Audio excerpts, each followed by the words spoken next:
everyone, and welcome back to SALT Talks. My name is John Darcy. I'm the managing director of SALT, which is a global thought leadership forum and networking platform at the intersection of finance, technology, and public policy. SALT Talks are a digital interview series with leading investors, creators, and thinkers. And our goal on these SALT Talks is the same as our goal at our SALT conference series, which is to provide a window into the mind of subject matter experts, as well as provide a platform for what we think are big ideas that are shaping the future. And we're very excited today to bring you to the first episode of our series on elections, covering election operations, election integrity, and election security, which will be the focus of our conversation today with our guest, a former Department of Homeland Security Secretary, Mr. Michael Chertoff. And I'm going to read a little bit about Mr. Chertoff's bio before I turn it over to our host for today's talk, Elliot Burke. As Secretary of the U.S. Department of Homeland Security, 2005 to 2009, Michael Chertoff led the country in blocking would-be terrorists from crossing our borders or implementing their plans if they were already in the country. He also transformed FEMA into an effective organization following Hurricane Katrina. His greatest successes have earned few headlines because the important news is what didn't happen. At Chertoff Group, Mr. Chertoff provides high-level strategic counsel to corporate and government leaders on a broad range of security issues, from risk identification and prevention to preparedness, response, and recovery. Before heading up the Department of Homeland Security, Mr. Chertoff served as a federal judge on the U.S. Court of Appeals for the Third Circuit. Earlier, during more than a decade as a federal prosecutor, he investigated and prosecuted cases of political corruption, organized crime, corporate fraud, and terrorism, including the investigation of the 9/11 terrorist attacks. Mr. Chertoff graduated magna cum laude from Harvard College in 1975 and from Harvard Law School in 1978. From 1979 to 1980, he served as a clerk to Supreme Court Justice William Brennan Jr. Hosting today's talk is Elliot Burke, a managing partner of Burke Farah and an expert on everything related to politics, including election law and election operations. So we're very pleased to have Elliot joining us as a first-time host on SALT Talks. And with that, I'll turn it over to Elliot for the interview. Great. Well, thank you, John. And Secretary Chertoff, thanks so much for joining us today.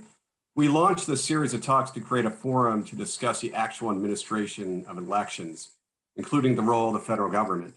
Our hope is these talks will provide a counter to some of the noise and disinformation that has been out there, and will help to clarify the federal role in our elections and why the states largely have the discretion to administer the elections, but when the federal government does get involved. So, Mike, thanks so much for joining us. Sure. We wanted to talk today about the role DHS has in election administration and oversight. You were there almost at the outset of the creation of the department. When you took over as secretary, what role did you see the department having in our elections, and how has that changed over time? Well, when I took over, the issue of elections was not a very controversial one, but as with anything that relies to some degree on the internet, we became increasingly focused on the issue of security against hackers or people who might interfere with the electoral process over the internet. Now, the good news, as you pointed out, Elliot, is that the actual management of voting is very widely distributed. So it would be essentially impossible at scale for an adversary to affect all of the different voting places nationally. And the machines themselves that you actually vote on, by and large, are not connected to the internet except very briefly. But we were concerned about the possibility, for example, of voter databases being interfered with, corrupted in some way, or simply shut down. And so to the extent DHS was involved back when I was secretary, it would have been in giving cybersecurity advice to states. But that was still at a very early stage of worrying about this set of problems. And so now that you look back from your time as secretary until today, how do you think that's changed? Well, I think it's changed in a number of respects. First of all, there's the concern we had certainly in the run-up to the last election of whether there would be actual terrorist attacks on voting processes. meaning would somebody go and try to disrupt people waiting online to vote in a particular location or to commit an act of violence. And that's really been an issue of domestic extremism and the concern about efforts on the part of some extremists to interfere with voting in areas that they would feel would be unfavorable to their preferred candidate. So that's a new consideration that did not exist when I was there. Disinformation, whether mounted by foreign adversaries or domestic actors, was not a real issue when I was at DHS. Now is a very, very big issue. And that started in 2016 when the Russians used their online presence to try to affect the way people voted or didn't vote in the election in 2016. And finally, the issue of, again, hacking into databases, freezing them, ransomware that might make it difficult to verify who's actually enrolled to vote. I think those are much more salient now. So if we look across the entire horizon of election security, we're concerned with the actual process of in-person voting. We're concerned with disinformation that is used to influence or corrupt people's understanding of what's going on. And we're concerned about the possibility of attacks on registration databases that would, at a minimum, slow up the process of voting and might actually make it very difficult to vote. I remember, I'm sure you don't remember this, but I was actually counsel to the House Majority Leader when he took over Secretary, and Homeland Security was in my responsibility of issues. And I remember you coming in, and one of the first things that you were talking about is preparedness, and you're concerned about preparedness for the various matters that Homeland Security has jurisdiction over. How do you think we did this last election from a preparedness standpoint? Well, I will say, in many ways, it's a good news story. I was concerned that there might be efforts to interfere with voting in particular locations on the run-up to and on election day itself, particularly places, which are, to be candid, more heavily Democratic and therefore might be viewed by Trump supporters as being hostile. As it turned out, there was very little interference with the actual voting process.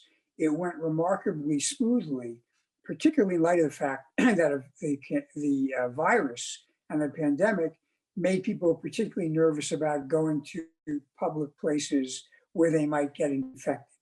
So that was a good news story.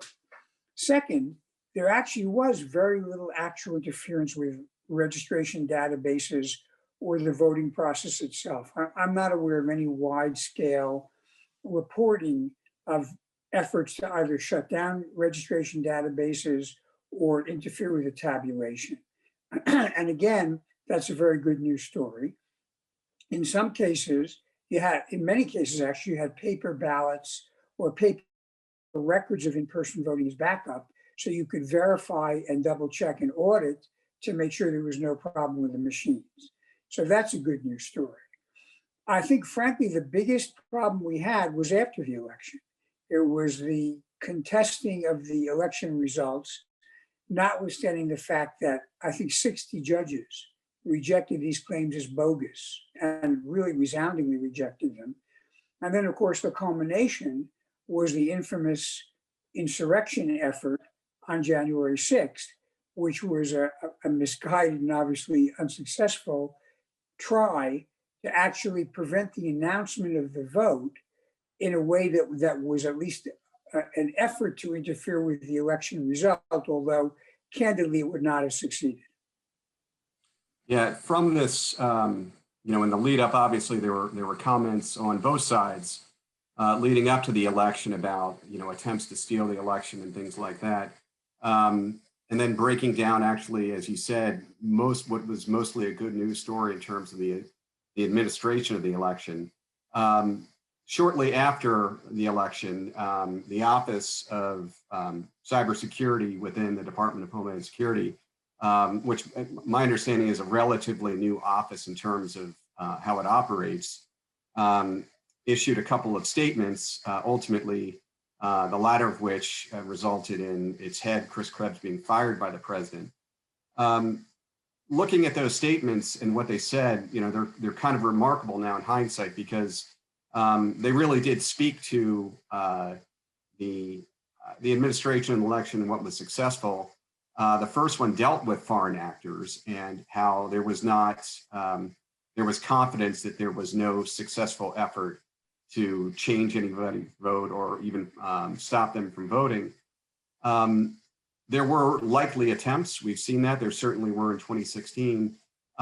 We've seen hacking across our government and other departments and agencies.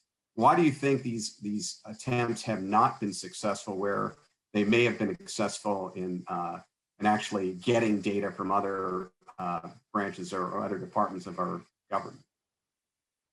Well, first, let me just to say not only Chris Krebs, but also Attorney General Barr both said that there was no indication of widespread fraud or problems with the election. This is where, oddly, the widely distributed nature of the way we conduct elections actually is a strength. It makes us resilient. Unlike attacking a single target, where if you penetrate it, you might actually affect an outcome that would have national scope, you would have to enter and hack into 3,500 databases and try to alter results. And that's just not practical from the standpoint of an adversary. So the widely distributed and decentralized way we conduct our elections, although it can be a little frustrating sometimes when you see unevenness in the levels of security, are ultimately a strength in the sense that a national election would be very, very difficult to affect using online hacking or similar tactics. And one of the things that 2000 election that we did was we created the Election Assistance Commission, and we agency that does not have any oversight. You know, it's there to help the states, and we have moved away from electronic machines in favor of paper ballots.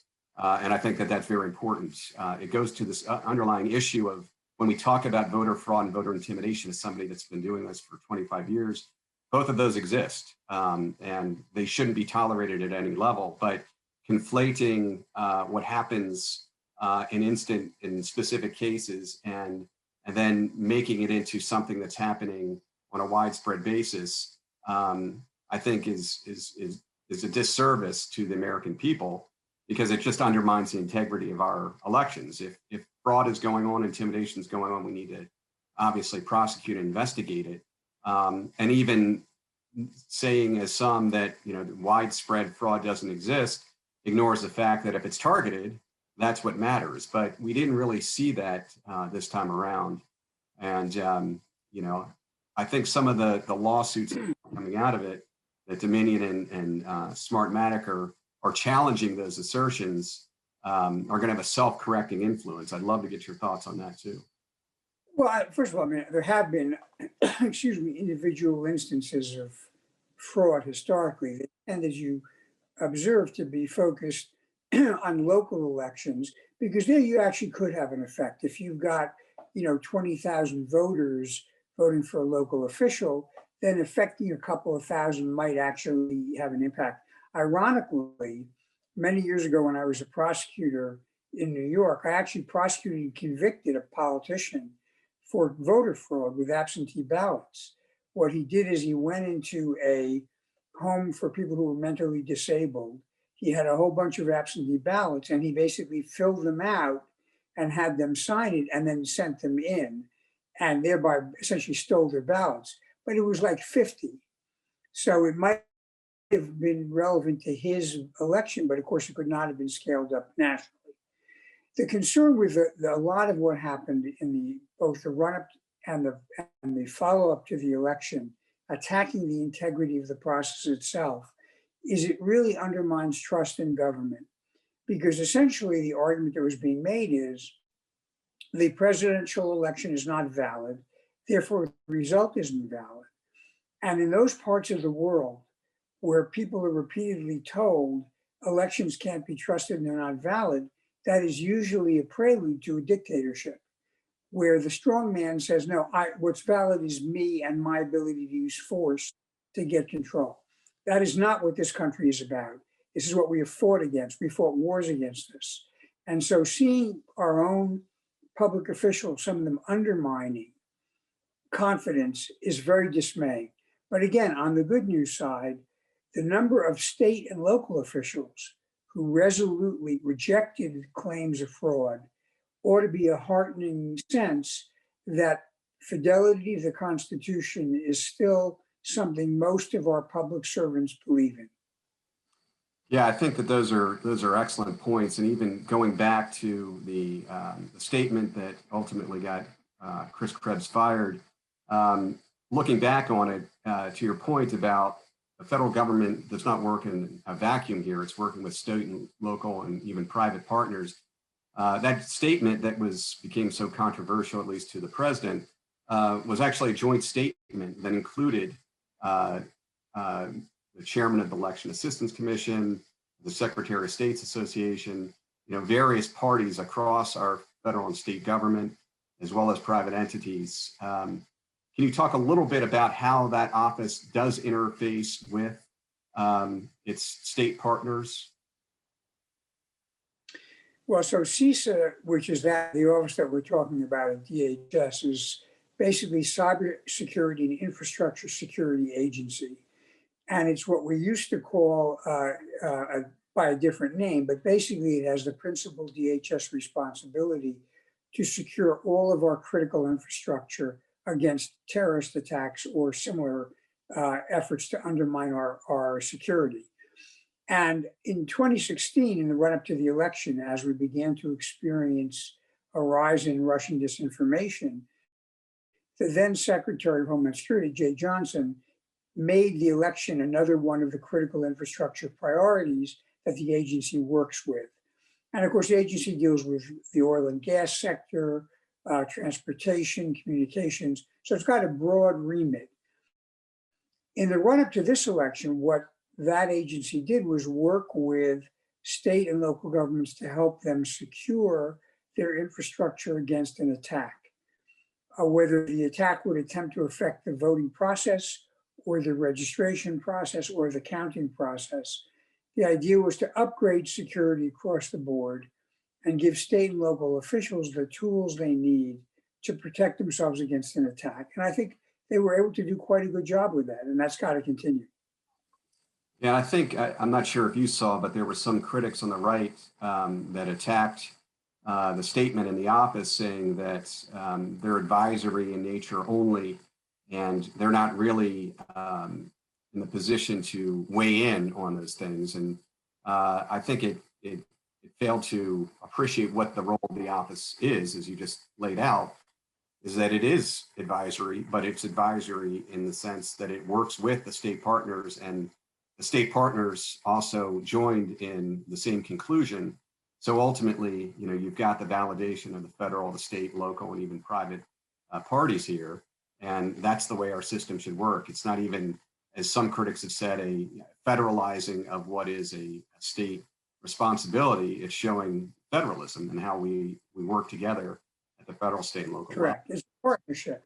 Right. It's a partnership, and that's the way in which DHS works with state and local partners on a whole host of security issues to protect our infrastructure against attacks by terrorists or foreign nations. I mentioned the Dominion Voting Systems lawsuit, and I'm sure you saw this video that was going around about somebody walking through how votes could actually be changed during it. I'm wondering if you have any thoughts on that, or the lawsuits in general, and where do you think they're going to end up?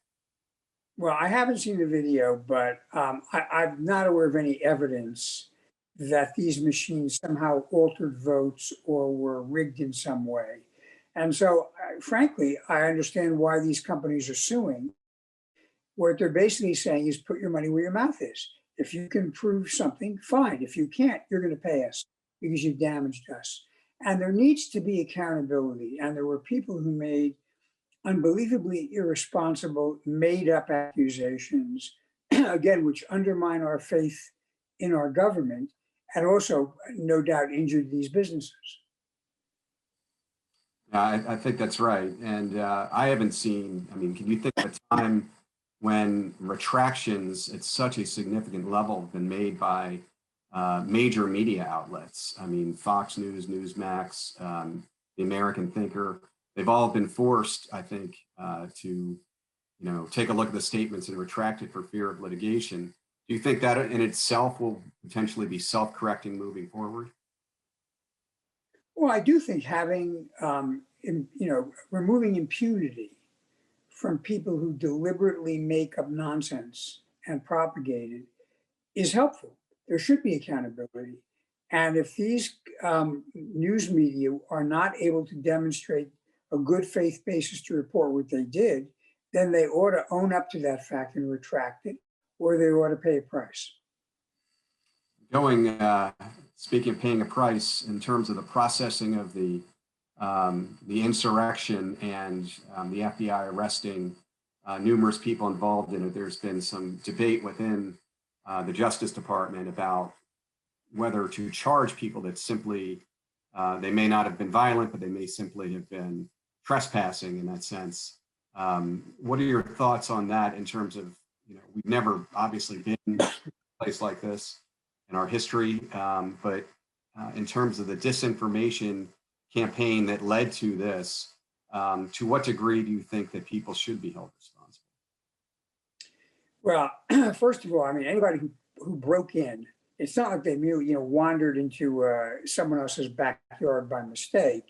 If they broke in and wandered around, they ought to be held accountable. Now, obviously, there are going to be different charges for different people, and the higher priority are those who committed acts of violence, those who stole documents or items from the Capitol, and apparently a number did. That's the highest priority, and those are the most serious charges. But I do think the incitement issue is a very serious issue. The reality is, first of all, there were people who came deliberately expecting to commit acts of violence.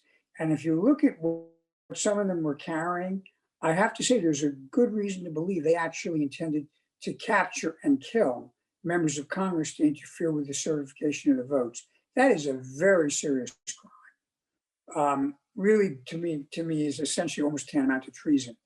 And then even those who just wandered around to disrupt, I think, committed crimes that need to be accounted for. But we also need to look at those who incited.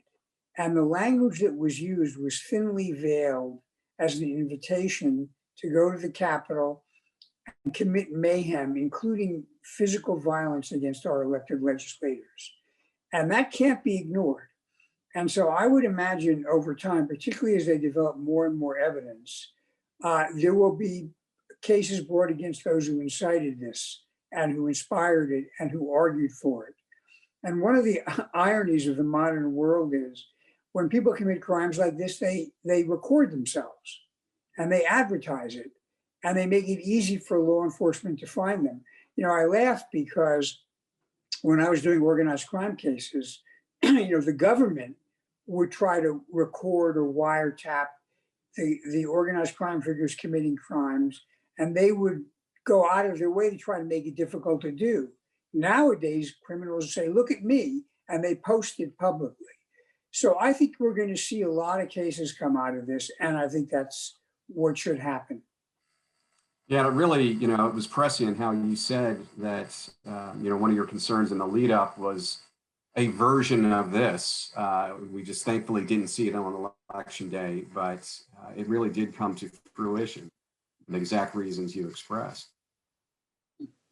And I think that, physical violence and acts of domestic terrorism will continue to be an issue in this country for the foreseeable future.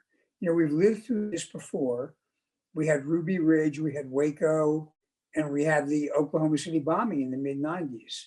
And after Oklahoma City, I think there was a bit of a reaction, revulsion against extremism because they saw there were kids who were blown up at a daycare center. But unfortunately, what sometimes happens is, as time passes, people forget how bad these terrorist attacks are, and they start to rev themselves up with the extremism again. And I just hope that after January 6th, it causes a lot of these folks to take a deep breath and realize that what they did was way, way beyond the line. So where do you think we go from here? Obviously, there's going to be a lot of post-mortem within the departments. The Election Assistance Commission has already scheduled a slate of hearings to take a look at this, to audit the states. And there's a lot of good stories there too. But in terms of moving forward, in light of what happened, in light of the concerns you have, what do you think we need to do to better prepare ourselves moving forward? Well, I think first of all, we need again to continue to work with state and local officials to shore up their defenses against cyber attacks on databases or things that would interfere with the counting process itself. I also think we need to help them employ more people and get more resources in order to deal, for example, with mail-in ballots, which are a very useful way to vote. I voted with mail-in in the past, but you ideally want to have enough people to distribute the ballots, to verify them, and then ultimately to count them. And there may even be ways with paper ballots to build in more security using QR codes and some of the modern technology that we have. So I think that's where we need to focus on in terms of moving forward to better secure our election process. That's great. Well, Mike, thanks very much. I think that's all the time we have today. John, turning it back over to you. Yeah, thank you so much, Secretary Chertoff, for joining us for the first session in our series on elections focused on election security. And thank you so much, Elliot, for moderating the conversation today. Again, our goal with this series is to just get the facts out in the sunlight. I think there's a lot of misinformation about everything ranging from security to how elections are operated. So we're looking forward to sharing this episode with our community, as well as sharing the upcoming episodes in this series with Georgia Secretary of State Brad Raffensperger, Michigan Secretary of State Jocelyn Benson. That'll be a great bipartisan discussion from two people on the ground in two key battleground states during the 2020 election, as well as hosting Ben Hovland and Don Palmer from the Election Assistance Commission. So thank you again, everybody, for tuning in today, and for Secretary Chertoff for joining us on this first episode of SALT Talks focusing on elections. Yeah. Great, my pleasure. And thanks again, everybody, for joining us. Just a reminder, if you missed any part of this episode of SALT Talks, or you want to watch any of our previous episodes, you can find them at salt.org/talks/archive. And you can sign up for all of our future talks at salt.org/talks. Please follow us on social media. We're on Twitter, Instagram, LinkedIn, and Facebook. And please subscribe to our channel on YouTube if you don't already. And please tell your friends about SALT Talks. We love growing our community. On behalf of the entire SALT team, this is John Darcy signing off for today. We'll see you back here again tomorrow on SALT Talks.